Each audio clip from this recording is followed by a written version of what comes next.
Hello, movie lovers, and welcome to the show. With me tonight, I actually have Rossie McCree with me. Say hello to everyone, Rossie. Hello, everyone, again. Happy New And Year. Happy New Year to you too. I haven't seen you in a year, so I, you kind of look the same. so, um, let's see what we have in the live chat real quick. We have my co-host Tamika. Hey guys, I can't wait for this review. It's one of my favorite movies. It's one of my favorites as well. And this movie is actually going to beat American Gangster. This is my favorite Denzel Washington movie aside from Training Day. Training Day is also one of my other favorite movies that he's done. And we're going to do a review on that as soon as they decide to drop it back on streaming again. So, right. without further ado, let's go ahead and get into this. This movie came out in 2007 of November. And this was one of those movies that I heard about, but I wasn't 100% sure on what to actually make of it or anything like that. It didn't really Yeah. get released down here.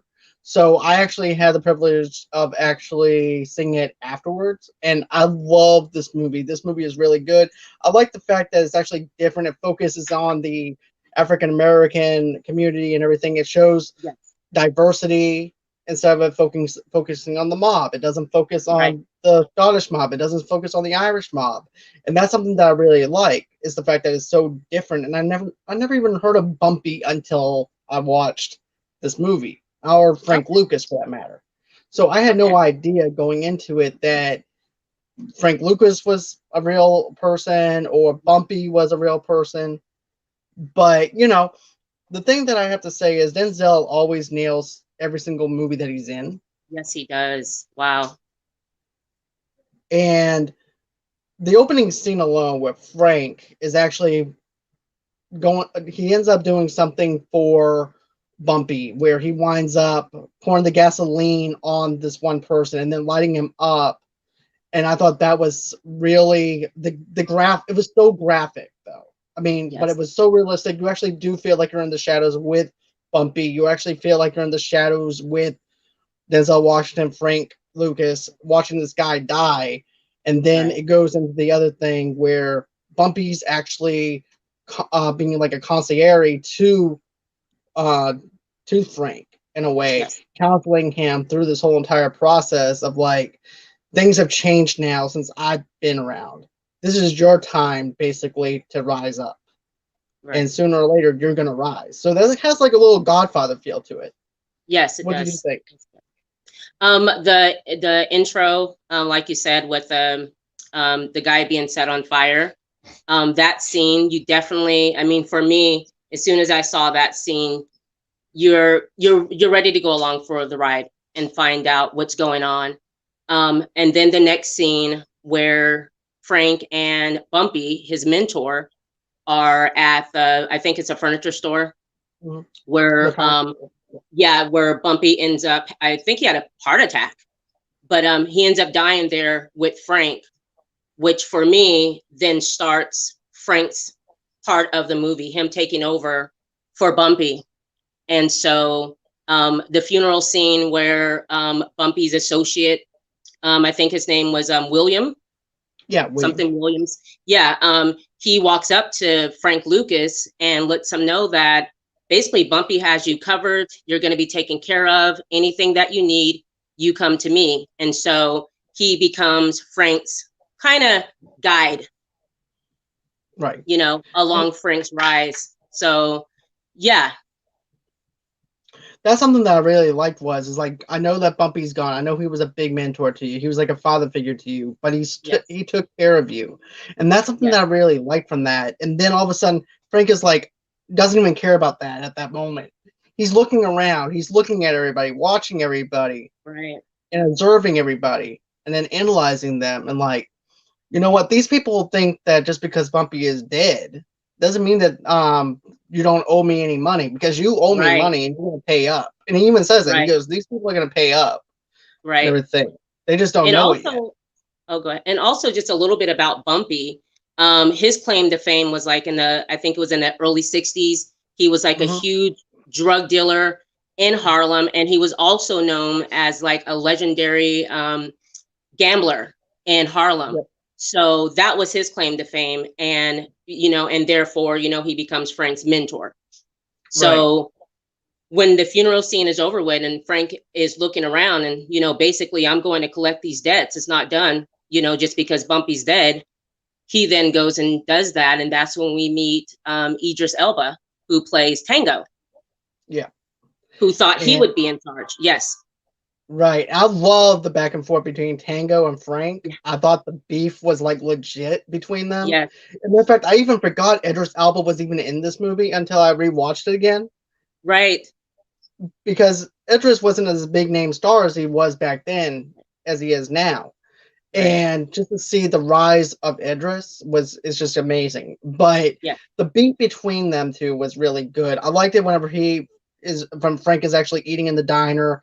Tango just walks up to him and he's like, you have to actually pay me now. You have to pay me 20% of what you make off the street. And Frank is just being chill. He's just over there eating his eggs and everything. Right. Putting the pepper all on it and everything. Right. And he's like, then he goes on ahead, he finishes it up, puts his stuff down. He's like, you owe me 20%. I don't owe you 20%. Right. This is my street. This is not your street. This is what Bumpy owes to me. Exactly. And everything. Yeah. And and I love what he does to him later on in the film, which I thought was perfect. Wow, right? Right. In front of his family, though, of all people. But yeah, remember that was the first time his brothers had came. They were from the South. So, Frank, what he did was he wanted to get people around him that he can trust. So he has I think 7 or 8 brothers. So he goes to North Carolina, gets his Mama Lucas, gets all his brothers, brings them back to Harlem and for them to come and work with him. And his brothers just look up to him. So that diner scene where, he has his brothers and he's kind of teaching his brothers or getting ready to talk to them about what he does in the business. That's when he looks and sees Tango outside of the diner.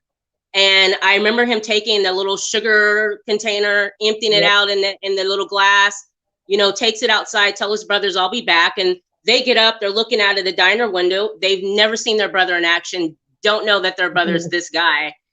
Walks up to Tango, and Tango still thinks he's running shit. So walks up to Tango, and Tango's or Denzel's telling him about his 20% or the 20% that he's going to get.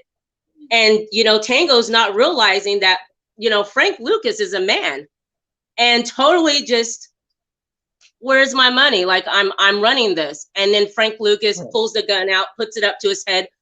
I haven't seen this movie in forever, so I'm not realizing what's going to happen. And then he freaking kill me. You gonna kill me, Frank? You gonna kill me? Go ahead. You're gonna kill me. And he freaking gun to the head, shoots Tango, takes the sugar glass, puts it next to his head, puts the dollar in there and says, here's your 20%. Walks back into the diner, sits down, looks at his brothers. So where were we? And the brothers are just kind of, what the yeah. And I felt like at that moment, I felt like that was a moment where Frank is also sending a message to his family, though, too. It's like, if you fuck me over, I'm going to fuck you over. Right. Very true. Very true. So that's also another message that he was actually sending to his family. Yeah, we're family. We're close. Yeah. But if you screw me over, I'm going to screw you over 10 times harder than what you did me. And this is going to be the repercussions of what's going to happen to you if you mess with me. And to do it in broad daylight in front of everyone, it's very telling. He owns that city, that portion of Harlem, So yeah, that was a pivotal scene. Another thing, though, too, that I actually want to mention is this. Frank, this also reminds me of Blow, though, with Johnny Depp, because Frank goes into Vietnam to go and get the heroin because he wants 100% heroin. Right. And everything. And to get that, he has to use his brother or cousin that's actually in the Vietnam War. Yeah, cousin. That's in the Vietnam War. And then before you know it, Frank goes, I'm going to fly over there. Frank, you're not going to fly over here. Next thing you know it, he has a passport. He's ready to go. Right. And then he goes down to Bangkok. And he goes, I want to talk to the Vietnamese commander-in-chief in charge. He talks to him and he goes, no one can actually fly out with that many. He goes, we're going to fly out with that much. Absolutely. Yep. So And And he then he flies meets out with it. the Chinese general, and they go through the swamps of Vietnam. He ends up meeting the general, and the general's just like, never met anyone like this, and wanting to know, how are you going to do this? They're going to catch you. You're going to die. And Frank's just like, not your worries, not your problem. Basically, I got this.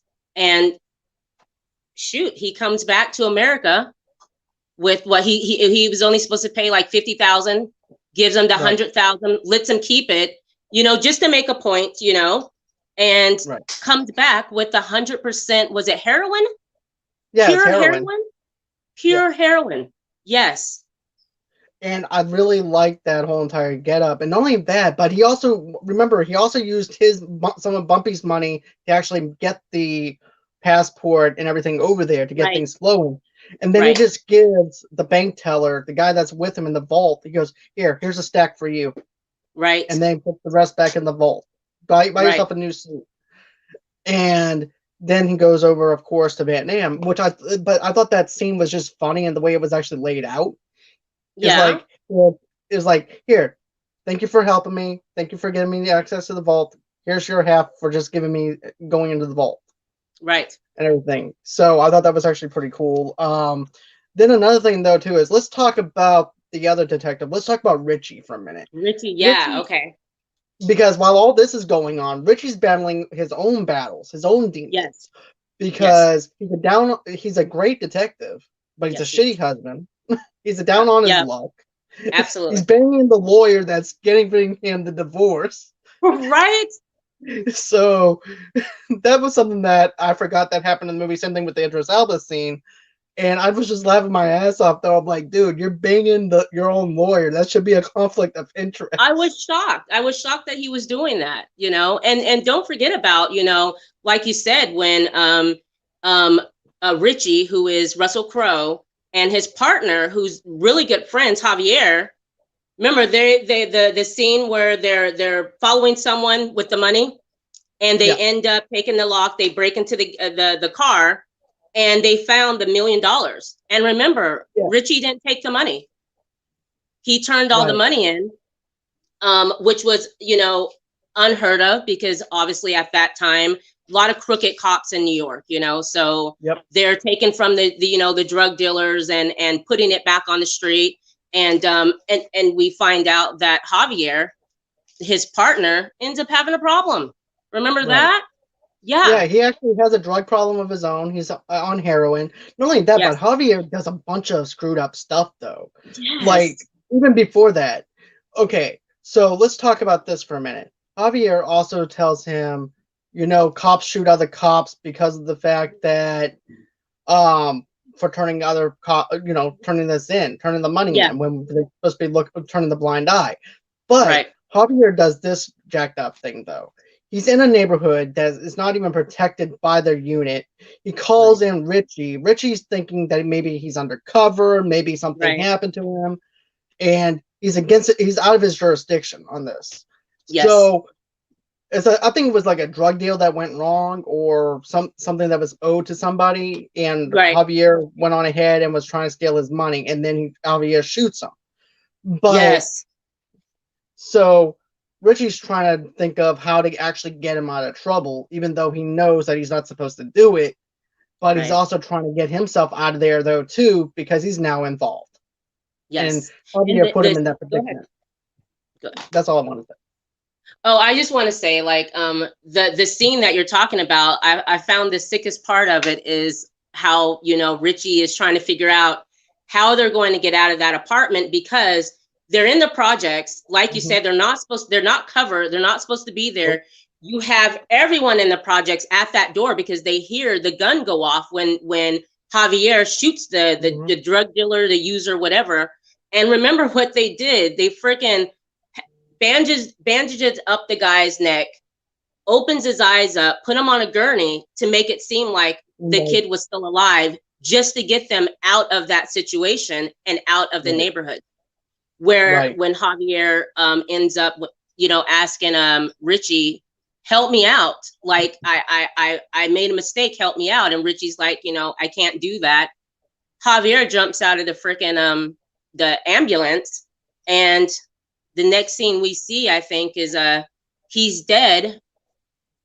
Richie identifies the body, but he looks at the stuff that Javier had on him, and that's when he finds the blue magic, which Frank named his heroin, which was blue magic, which then starts kind of that, what is this stuff kind of.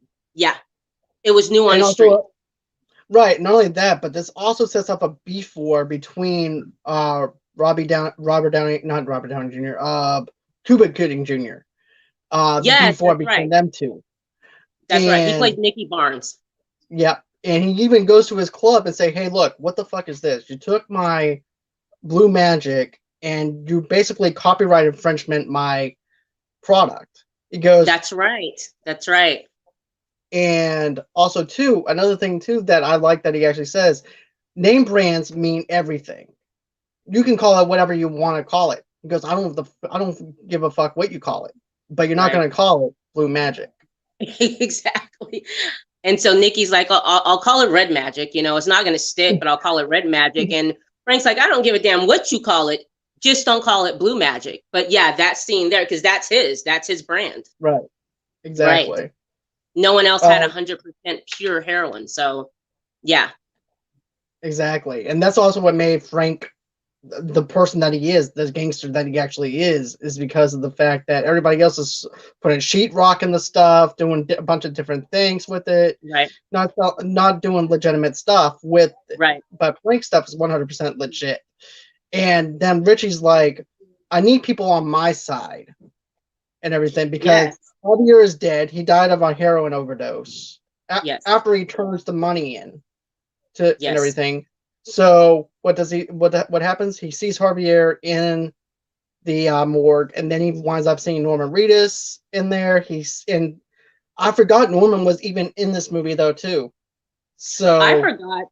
I guess RZA, from Wu-Tang. He's Moses. He plays Moses, part of Frank's crew, because basically Frank builds his own crew, like you said, to help him, find out about that blue magic. Yes. Right. And I thought that building the detectives was really good. The setup with them building up the case, trying to find out where this blue magic is actually coming from. And also, too, they're looking at everybody. They're looking at the Battalion Mob, the Irish Mob, and everything. And, I really thought that was actually pretty... I'm feeling a little bit... Just a second, John. Just a second. Oh, my gosh. Who would call me during the recording? Oh, just a second. Okay. It's all right. God. Okay, so basically, I thought that it's okay. It's perfectly fine. But yeah, I thought that building the detectives up was really good on that part. I thought that was a good setup as far as that goes, because he needs people he can trust. Everybody inside that police jurisdiction is actually against Richie for turning in the $989,000. And so therefore he needs people he can trust. So now he has to go outside the limit, outside of the whole entire police realm and everything, and get these other undercover detectives. And I thought the chemistry with them worked. And he goes, yeah, we party, but we're clean. Right. Do me a favor. I can't hear you that well. Okay. I need to leave out and come back in. Okay, that's not a problem. I can do that. Okay, let me leave out real quick. Okay, not a problem. So, let's see here. We actually have Tamika. She says it took me a while to learn Idris Elba was British because his American accents are so good. I totally agree with you. Then Denzel always has a signature chill style before he goes off on someone, just like the Equalizer movies. Most definitely, I have to agree with you on that. And then, okay, Rossie's back. Okay. Sorry, someone called my phone and then it mutes me. I apologize for that. It's fine. These things happen. It's not a problem. Okay. But yeah, let's see here. But yeah, I thought you heard what I said about the setup with the detectives and all that stuff, right? Yeah, how when they're starting to basically follow people, try to yeah. Okay, good. Okay. So yeah, I thought that was a good setup. And then of course, after that winds up happening is they start investigating the whole entire thing where, okay, is it the Irish mob? Is it the Italian mob? Um is it the Scottish mob? They start going through Right. everything, but Right. they're not investigating Frank. Frank is totally like underground at that point and Absolutely. everything. And they don't expect at that time. I mean, there's not a lot of black men or people that that's higher than the Italian mob, the Irish mob. So, that's why they're looking at everyone else instead of, like you said, Frank, because he is underground and you wouldn't think it would be him or anyone else like him. Right. And also too, this also is another thing that I want to actually mention about Frank is the fact that how we were actually talking about the family and stuff like that. It has a very mob like feel to it because even the mob, whenever you get initiated in, it goes, it's about family. We are your family now.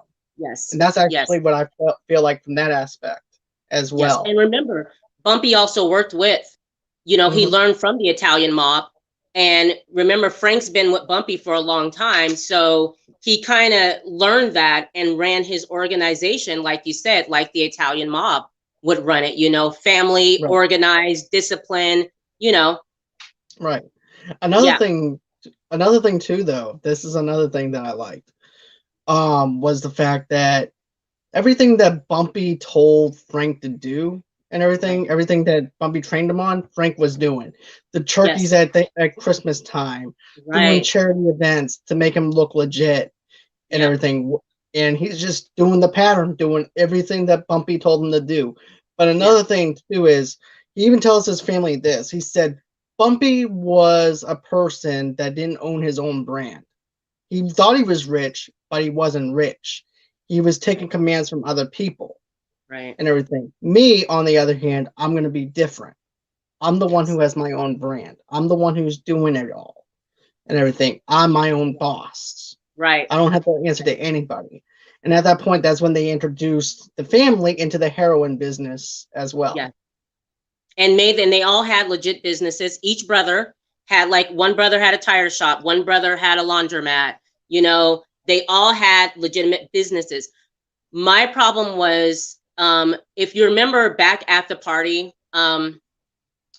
where Frank meets his wife, Ava. Yep. Um, and he's talking to Nikki Barnes, who's Cuba Gooding Jr., about the brand, about, using blue magic. Remember, he also saw his brother there, Huey. And remember how flashy Mm-hmm. Huey was. He was dressed up. He had the hat Yep. on. It seemed like he wanted to be like Nikki Barnes. And remember when Frank took him in the back and was like, what are you doing? What, you're dressed up, you're not supposed to be flashy. And some point in the film, remember, Frank kind of messes up because that famous film of him going to the Ali Frazier fight, he's wearing the famous chinchilla outfit, which at the fight, remember, he has front row seats. Mm-hmm. He makes himself, everyone pay attention to him, because remember also at that scene, Richie's there undercover. So Frank Right. kind of, he didn't listen. He didn't heed his own advice. He was flashy. He sat up front instead of blending in with everyone. And that's how they kind of Right. wondered. And remember, Detective Trupo, who was Josh Brolin, was there at the fight Right. too. And remember, they're all wondering, who's that guy up front? Right. He's seating next. He's sat next to the ring, like right up front, which brings more attention to Frank. Exactly. And I think it has a lot to do with the fact that his wife bought him that, and Well, therefore yeah, he didn't. absolutely. And I could actually see why Frank would wear it because he didn't want to upset her. He knew Yeah. it was flashy. If you actually, to me, when he first saw it, he was kind of hesitant. You can definitely tell, but he also liked it at the same Mm, time. yeah. And he was like, then he was like, you know what? I'm the shit. He goes, Yeah. Right. I'm gonna Exactly. do this. I'm gonna do this. But even in the true story, even on the true side of things, that was actually true. He did have Okay, so that. that was true. Okay. Yep, that was true. Uh, Matter of fact, let me go in and talk about this for a minute. Not Frank, Denzel actually met Frank Lucas. He was in a wheelchair. And he told Frank, he goes, I'm not here to glorify you. you just, he goes, I'm not going to sugarcoat it. You did some fucked up shit. He goes, I'm just here to go ahead and get into the mindset of who you were. Wow. He goes, I'm not here to glorify you. I'm just here to do my job, and that's it. Wow. And then even Frank, he's like, I can't really tell you a lot because if I tell you anything, I could go back to jail. Even though Really? even though he did his time, because you don't know how many other crimes that he might have not admitted to. So Okay. him actually going on ahead and talking about something that he may have not admitted openly in court can actually put him Okay. back in jail again. Okay. So that's another the key factor that I Wow.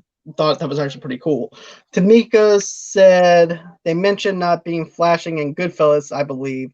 It seems the common rule to blend in, not to be noticed, is in this Yeah. business. Yeah. Definitely. Yeah. And I get what you're saying as far as like, yeah, of course his wife gave him that and it was a beautiful chinchilla coat and he wore it. It's just wow when I watched it and then saw how the detective and everyone's like wondering who he was. I'm like, "Oh my gosh.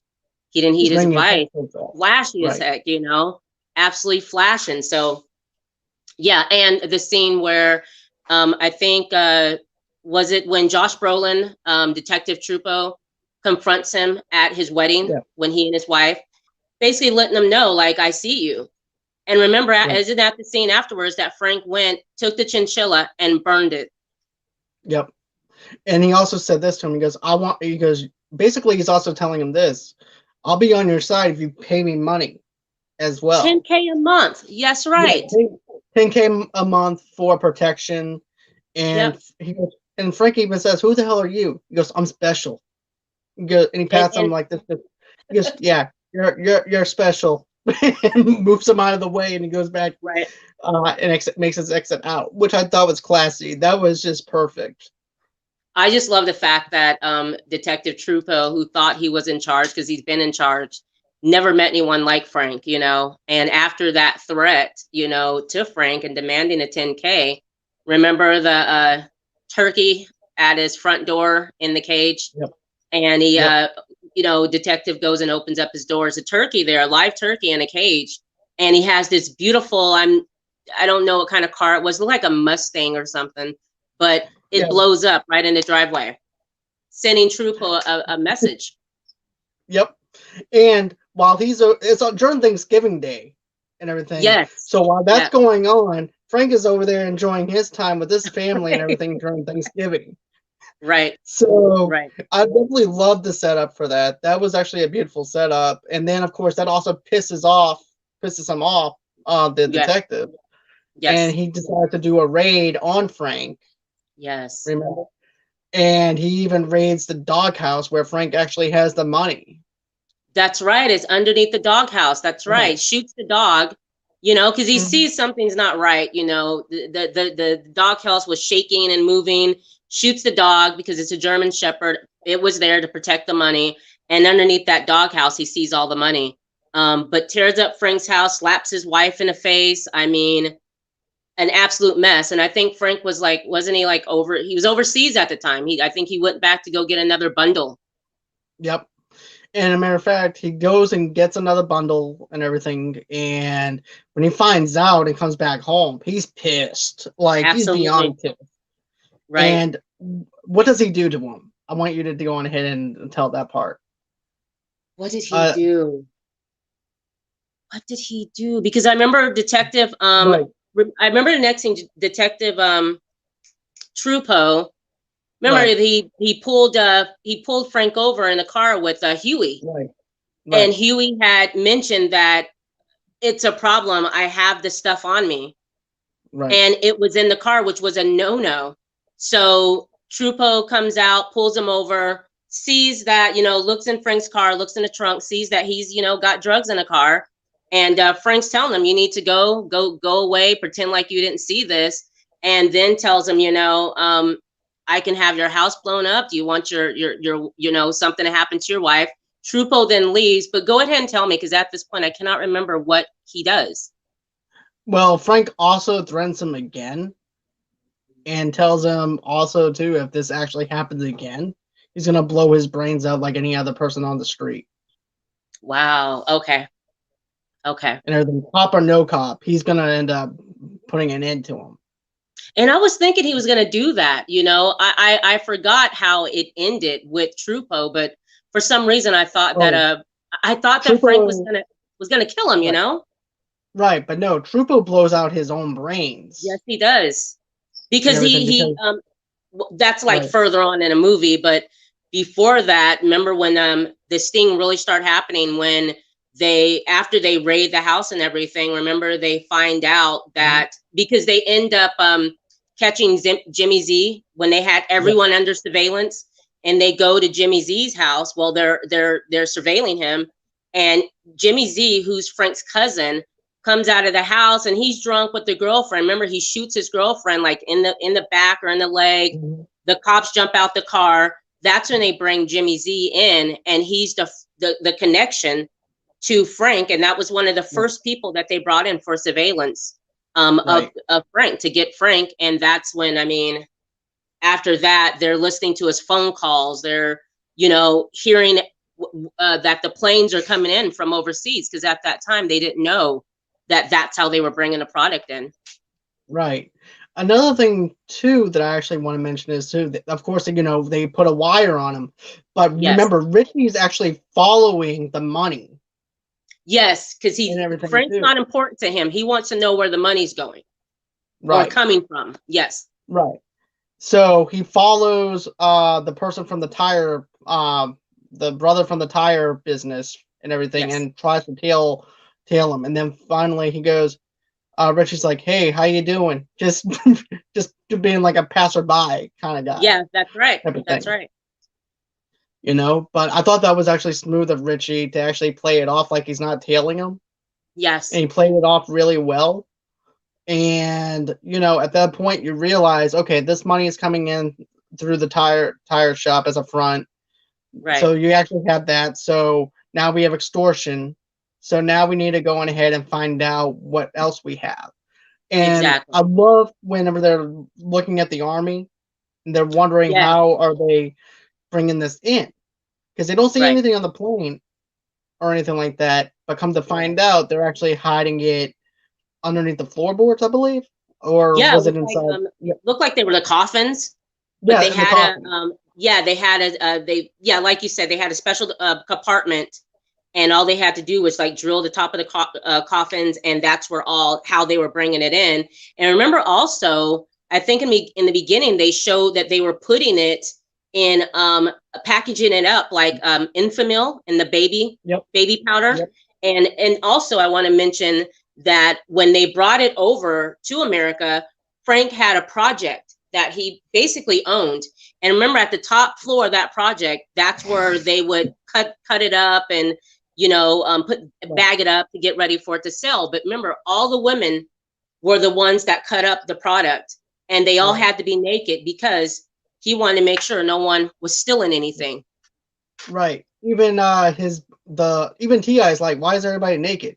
Because so that we don't steal anything. Because you Yeah, act that's like right, you never Stevie. saw a naked woman before. That's right. But But I thought that was actually pretty funny though on that part. And then of course Ti's like, you know what? Screw baseball. I don't want to be a baseball player anymore. I want to do what you're doing. That's right, because he was headed to the pros. Stevie, Right. who Ti played, was headed to the pros. He was on his way. Remember, even Frank set him up a Right. meeting with the Yankees, and Right.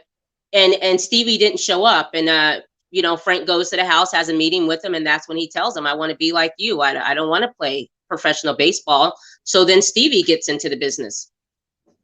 Right. And I was actually kind of surprised though if Frank is like with Tony Soprano with Christopher, he's like Tony wants Christopher in the business, right? Okay, I thought with him, I thought it would actually be different. I thought it'd be like, look, you have this going on for you. I don't right, want that for you right, because you're about to play in the major leagues.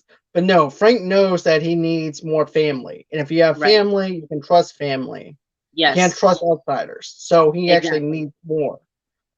So Yes, that's why he has him in his group. So I really thought that scene was really well put together. And also, too, this is also the first time we actually see Ti actually act in a movie as well, and he Right. got a lot of hype for that and Yes. everything. He was well deserved for that. Oh, he was great. He blended right in. Ti, Ti's a good actor.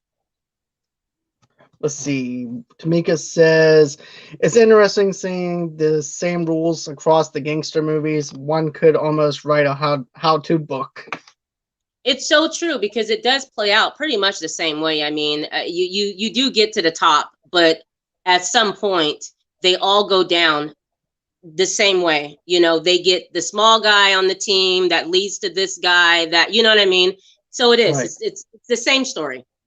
Right. You know how it's going to end.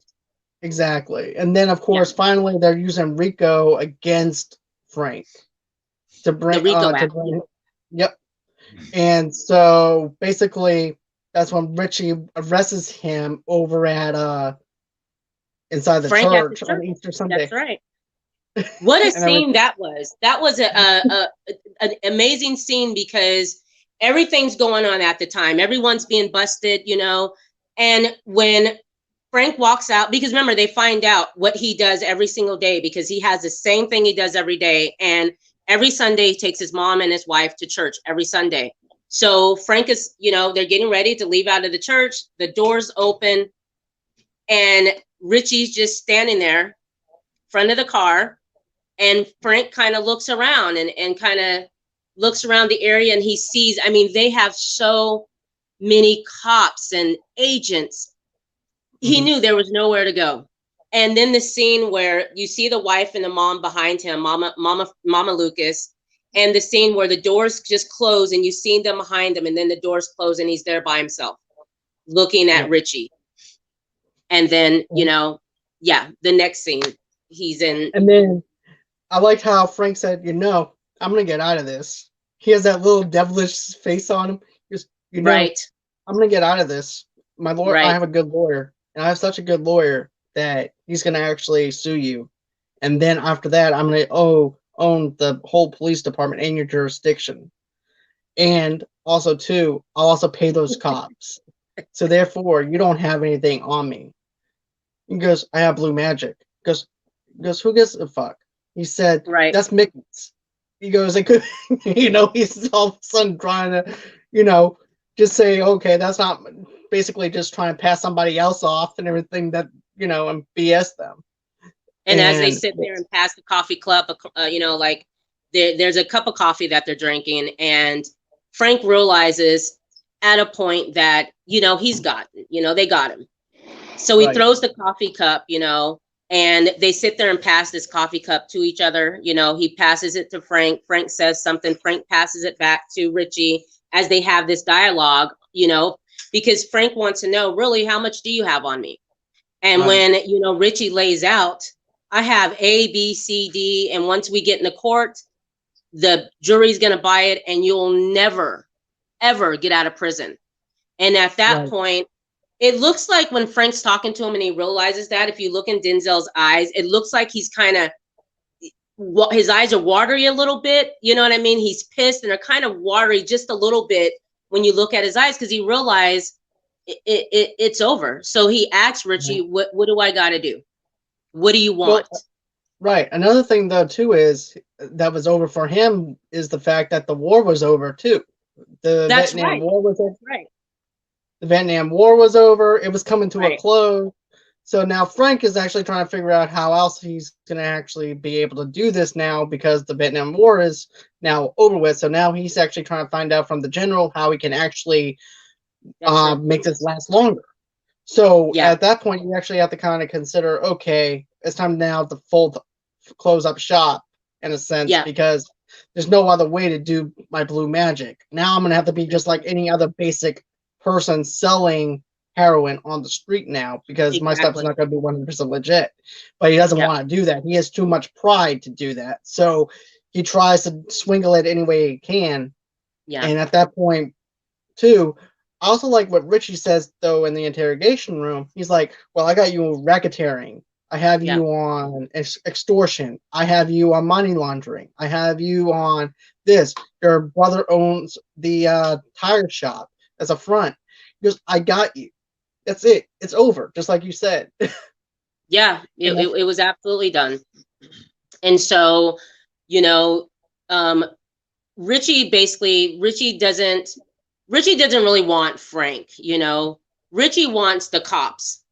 And Right. Frank wants the cops because he's pissed that everything, all his money, everything he made, they're dipping into it, they're taking, and they're crooked.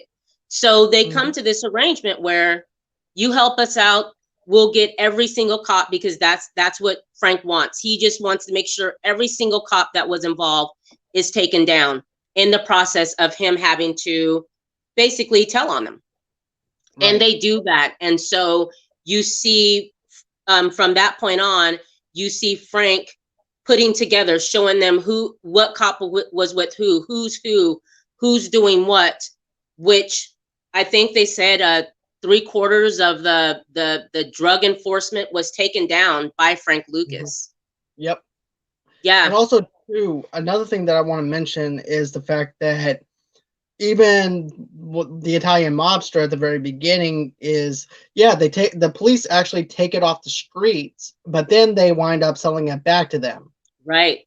That's right. as a They rent. sure do. They showed them doing that in the beginning of the movie. The crooked cop Trupo, who goes into the evidence room, and remember they're mixing up Yep. the dope that they got, and then they package it up and sell it right back to him. And that was like Dominic Calano or whatever his name was. Yep. But yeah, absolutely. So, you have that aspect going on into this whole entire final thing, though, too, with the cops, with shutting everything down. And then, Richie winds up being his lawyer and That's everything, right. That's right. which is Because actually Frank true. ends up getting what, 70 years he originally got, Right. for what he did. Richie ends up leaving the force, becomes a defense attorney, and his first client is Frank Lucas. And he Right. ends up getting Frank Lucas 15 years, you know, instead of doing the 70 years. He gets out in 1991. Frank And Lucas. yep. And that's actually true. That's actually part of the true story of that part. Okay. That's actually 100% fact. I didn't know if you knew that or not. No, I But didn't. but yeah, he does get him out on that technicality and everything. He Yeah. does get him out like he promised, reduces his sentence. Um, and then at that point, you don't see this in the theatrical cut where Okay. remember at the very beginning, whenever you actually see the gate opening up to actually let him out of Yeah, prison, let and him, then it yeah. cuts to black.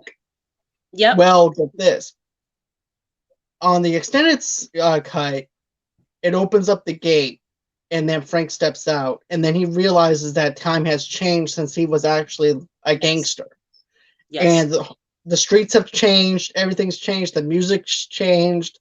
Right. It was actually "Fight the Power" was Yeah, that's actually right. playing, which Right. I Flavor Flav, but Yep. Three Yep. Six Mafia Yep. was playing. And then of course you actually have Richie who picks him up from being released from prison. Now that was Oh, actually okay. true. Now Okay. that's true.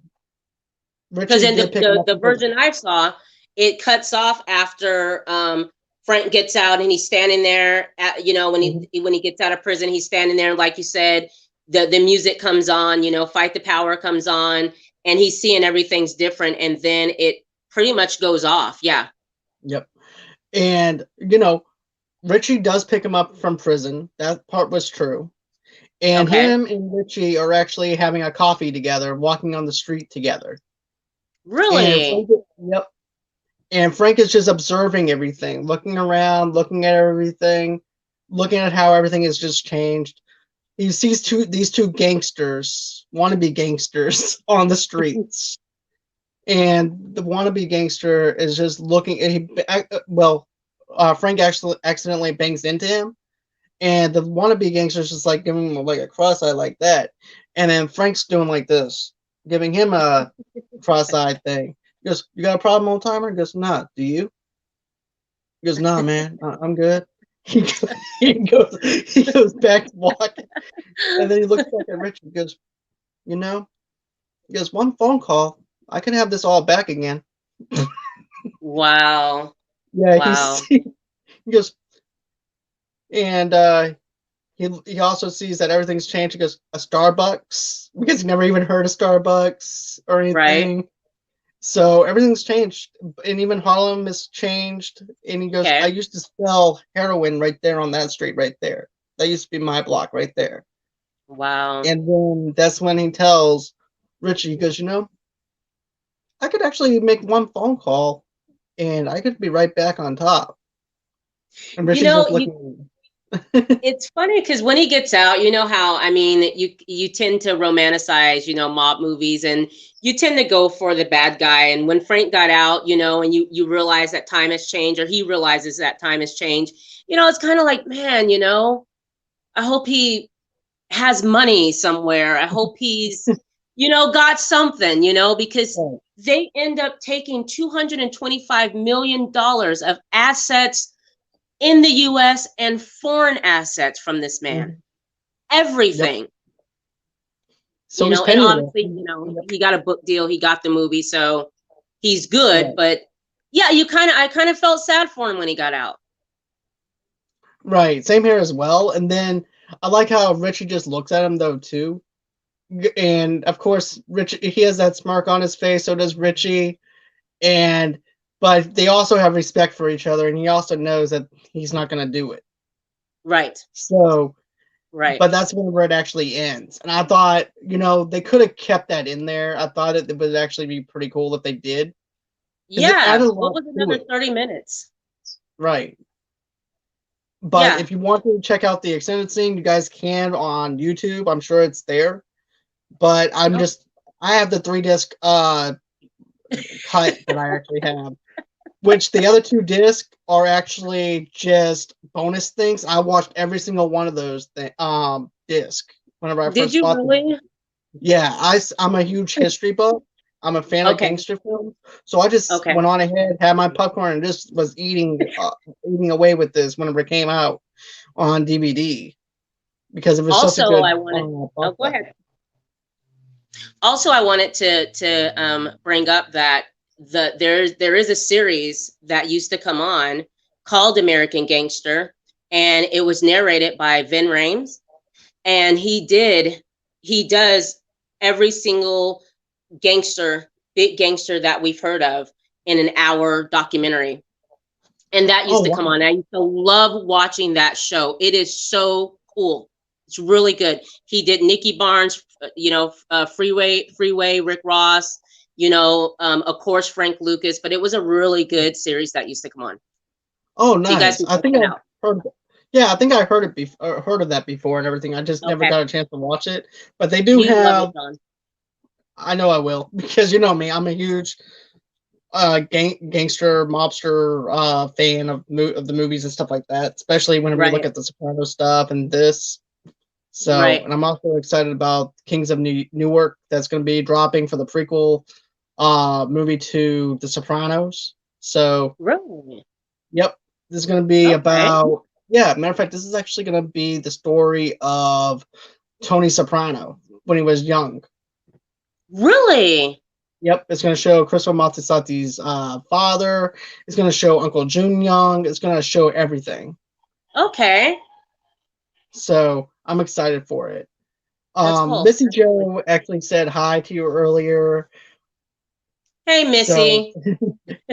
so I'm thinking, okay, so this is what I'm thinking about, guys. Like at the very end of our segments now, I'm thinking about just taking everything all in at one time at towards the end of it. If you guys have questions, if you guys want to interact with us, you guys Oh, can do so and everything towards the end. It actually gives us a chance to actually talk to you guys and build a community with you.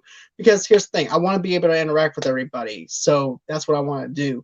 Tamika says Netflix has a documentary called Crack, Cocaine, Corruption, and Conspiracy. And that's really good. Tamika and I are actually talking about doing one episode, reviewing one episode of that, Okay. and actually doing something positive out of that whole entire segment because people battle with addiction all the time Yeah. and things like that. So maybe with us reviewing it, maybe it might actually help someone. And also, too, I also had someone close to my family or whatever that was someone that was actually in that kind of line of work and stuff like that, and he actually quit the business and stuff. but Wow. you know, you just don't know what everybody is going through from day to day. So I just want to be a positive influence on people and try and do something positive with all the negativity that's out in this world today.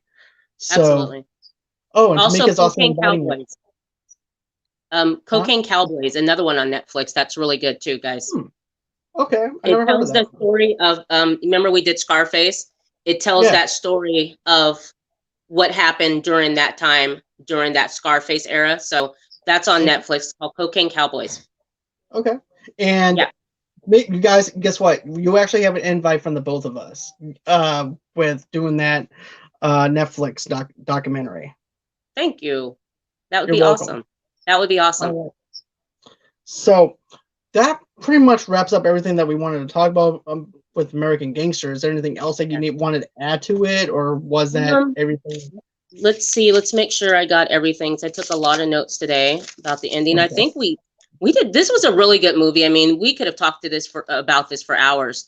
Oh, also, I wanted to mention that all 30 members, or 30 members of Frank Lucas' family, was also charged and sentenced, to prison time. So I wanted to add that as well. Okay. And another Yeah. thing too is I'm just gonna call him Detective Douche because I forgot the guy's name, the one that took the money out of the doghouse. Was Oh, it Russ? Truco. Yes. He blew his brains out underneath the umbrella. You also had another Yes. police captain that also did the same thing. Most of these people were so cowardly that they went on Right. ahead and just wasted themselves Right. instead of going and doing their time like Frank's family.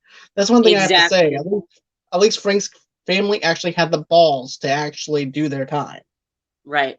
And So, Stevie also, when they did raid the cocaine, the projects in the cocaine, or the heroin in the projects where they were mixing it up for Frank, Stevie did die in that okay, scene. He ended up getting shot by one of the cops. that's right. That's right. Another Yes. thing too is how you were saying about the I think it was the cousin being loud in that room. Yes.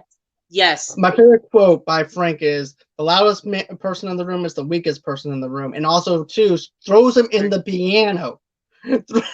That's right. He sure does. That's right. They were, and he was at a very important. It was like an apartment party, and Yeah, everyone was there. I mean, and they're doing snorting coke and heroin and being loud. And the one cop that was there was taking his gun out, and Jimmy Z had got loud and end up shooting the cop in the leg. And Frank just goes over and beats his ass mm-hmm. into the piano. Just, I mean, yes, making it a That point. yes, and I have to Yeah. laugh at that scene every single time I see it Yeah. because I'm into dark humor. I love dark humor. There's just something wrong with me, but I'm into that. But anyways, that's pretty much everything I needed to add to this Same episode here. and everything. So, where can everybody reach you at? You can all reach me on Instagram at McCree123hotmail.com. That's MCCREE123hotmail.com. You can reach me on Twitter at Rossie Lynn Bark 1. You can reach me on Facebook via Rossie Lynn. And I think that's covered it. Okay. Well, guys, Sunday I'm actually going to be doing a review for The Mask with Curtis from Listen, Listen, Listen podcast. He does some funny skits. He only does like a 3 or 4 minute podcast. It's hilarious. Go in and check him out on Apple Podcast, Spotify, wherever you get your podcast from. He is just a fantastic person at what he does, and also too. He's also from Britain, so he's going to be joining us on Sunday. I cannot wait to actually talk about Jim Carrey's The Mask. That's actually one of my favorite Jim Carrey movies. Then Right. on Monday, I actually have an open schedule, believe it or not, on Monday. On Tuesday, I actually have a movie review that I'm going to be doing called Sound of Metal with my used to be my college professor or instructor, and he's actually in a rock band and stuff like that. And we're going to be doing the Sound of Metal. I cannot wait to do this review. If you're a huge music buff and love music and stuff like that, I recommend checking out Sound of Metal because this movie's really good and also inspiring though too. Another thing too, guys, is if you want to donate to the show, go on ahead, show us some love. Go on ahead, hit that donate button down below. Another thing too, we also have a Patreon that we just kicked off. Our very first Patreon thing that Tamika and I did was Little Caesar. This movie came out in 1931. It's a classic black and white film. You're gonna love it. You're gonna love our review. It's actually up now on the. It's not on. It's also on the Patreon, but we gave you a little bit of a teaser, a little bit of a taste of what our Patreon is going to sound like, what it's going to look like. So go on ahead, go over there, or you can go on ahead and check it out on YouTube. That's just a little freebie. But if you want to get into the classic movies and stuff like that, it's a $5 tier. It's just $5. You guys can enjoy some good classic movie reviews that we're gonna be dropping. Another thing too is we also have a $10 tier. This is your documentary reviews that we get. And then our $20 tier, it's a combination of both of them. Then you also get a free digital movie plus a shout out for you being a Patreon as well. So go ahead, subscribe, check that out. And I also want to mention this too. If you guys want to follow me, go on ahead, follow me on Movie Lovers TV Lovers Unite on Facebook, Movie Lovers TV Lovers Unite on Pinterest, Movie Lovers TV Lovers Unite on Instagram. And we also have a place for all your entertainment needs called MovieLoversUnite.com. Go ahead, smash this share button, like this video. Also, too, follow me on Twitter at Movie Lovers Unit, and also, too, at John DeGorio8. And always, until next time, guys, have a great and safe day. Wear your mask, disinfect your hands, and bye-bye. Bye, guys.